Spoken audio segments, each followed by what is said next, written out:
It is very important to make more people understand how the over-indebtedness of households is a massive problem in our societies and economies, and it is also it's kind of like a ticking bomb.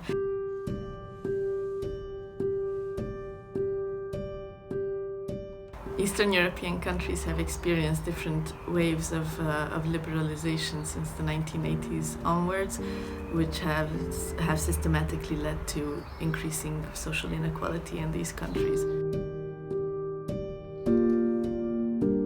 Massive state resources are being allocated to the home acquisition of middle-class families, while all support to lower income social groups is being cut. It's a situation that has actually pushed many of us to think more and more about solutions which can be developed in the society without government support or without government institutions standing behind you.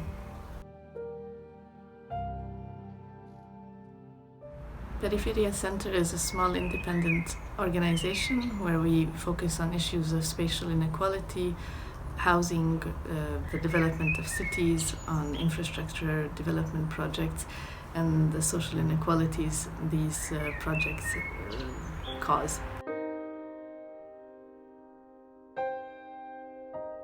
This topic is very interesting and also very important because it directly links distant financial processes, financial markets, and the everyday lives of households. And by looking at this interface, you can understand many things from both spheres. And so debt and taking a loan is of course not always problematic for households, and for many this is the way to access housing, or this is a way to overcome temporary financial difficulties.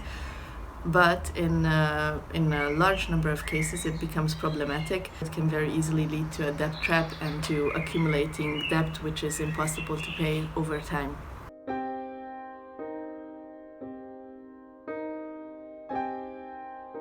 Households usually come into contact with private companies actually in their struggle with their debt, because there are the debt collector companies and there are the bailiffs, which are also private companies, and there practically aren't really any public institutions who would be dealing with this or who would act as intermediaries between the households and these market institutions and market mechanisms.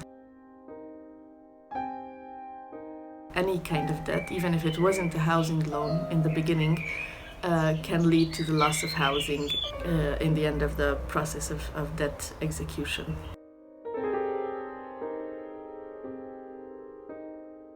Housing is an important issue to me because it brings together so many different things. And if you look at housing, if you work on how people can access housing and how it's produced, then actually you can understand many other things in how society works, how the economy works, how things are financed. The basic idea is that there's an organization, the cooperative, which buys the house, and the members have a right to use but do not have individual ownership rights in this house. So the group of people acts as their own landlord in the end. Prices can be further lowered by adding a lot of own work by the members or by having cheap financial resources put into the project. The main aim is to provide affordable housing for the members, and so they pay a monthly rental fee, which is always lower than the market rental price. And this is mainly achieved by not producing profit on renting out houses.